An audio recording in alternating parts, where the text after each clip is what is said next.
ამერიკის შეერთებულმა შტატებმა ირანზე მორიგი საჰაერო იერიში მიიტანა. რეგიონში ვითარება კვლავ უკიდურესად დაძაბულია. ირანმა საპასუხოდ ბაჰრეინისა და ქუვეითის მიმართულებით რაკეტები და უპილოტო საფრენი აპარატები გაუშვა.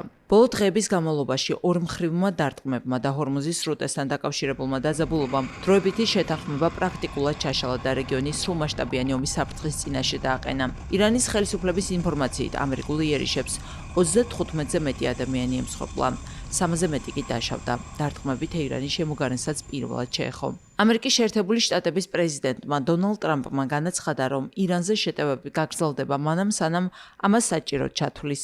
მისი თქმით, თუ თეირანი მოლაპარაკებებს არ დათანხმდება, მომდევნო დღეებში სამიზნე ენერგეტიკული და სატრანსპორტო ინფრასტრუქტურა გახდება. იერიშები გაგრძელდება, სანამ მე არ ვიტყვი, რომ საკმარისია. სამხედროები ასეთ ვითარებას შესაძლებლობების დეგრადაციას უწოდებენ. მათი შესაძლებლობები უკვე ძალიან დასუსტებულია. დღესღამით მათ ძალიან ძლიერად დავარტყამთ. ხვალღამითაც ძლიერად შევუტევთ.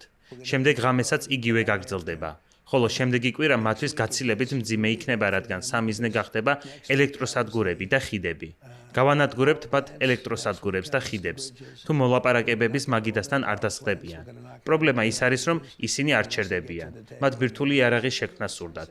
ჩვენ ვიცოდით, რომ ამისკენ მიისწრაფოდნენ. ირანს ბირთვული იარაღი რომ ჰქონდეს, ისრაელი აღარ იარსებებდა. ასე ამბობენ, მაგრამ ყველაფერი, რასაც ისინი აცხადებენ, ტყუილია. ისინი მუდმივად იტყუებიან. მსგავსი არაფერი მინახავს. უმჯობესია შეთანხმებას მიაღწიოთ, თორემ აღარაფერი დაგრჩებათ.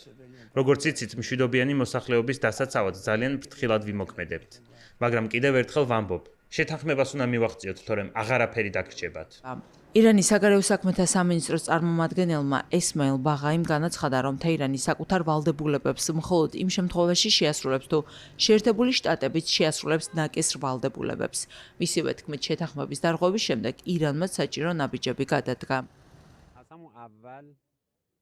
თავიდანვე ვამბობდით, ვალდებულების საანცვლოდ. ეს ნიშნავს, რომ ჩვენს ვალდებულებებს მხოლოდ იმ შემთხვევაში შევასრულებთ, თუ მეორე მხარეც შეასრულებს საკუთარ ვალდებულებებს. მეორე მხარემ შეთანხმება დაარღვია, ამიტომ ჩვენც საჭიროების შემთხვევაში შევწყვიტეთ ჩვენი ვალდებულებების შესრულება. ამავე გზას გავაგრძელებთ. მნიშვნელობა არ აქვს ვიტყვით, რომ შეთანხმება არსებობს თუ არა. შეთანხმება მხოლოდ ორმხრივი ვალდებულებების ერთობლიობაა. მე გამოვიყენე სიტყვები, რომ შეთანხმება ნაფლეთებად აქციეს, ხოლო ბატონმა ღარიბაბადი თქვა, რომ ის გაანადგურეს.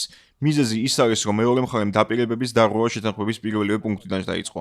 ჩვენ არ გვაქვს ხელები შეკრული, ჩვენი შეერთებული ძალები ამერიკის შეერთებული შტატების აგრესიას პასუხობენ. დაძაბულობა სიმბოლური გზავნილებით ემატება. თეირანის ცენტრალურ ენღელაბის მოედანზე განთავსდა ბილბორდი, რომელზეც გამოსახულია, რომ დონალდ ტრამპი კუბოში წევს. იმავე მოედანზე დაიდგა მოკლული უზენაესი ლიდერის აიათოლა ალი ხამენეის აღმართული მუშტის ქანდაკებაც. ირანის ხელისუფლება აცხადებს, რომ მისი სიკვდილისთვის შურისძიებას გააგრძელებს.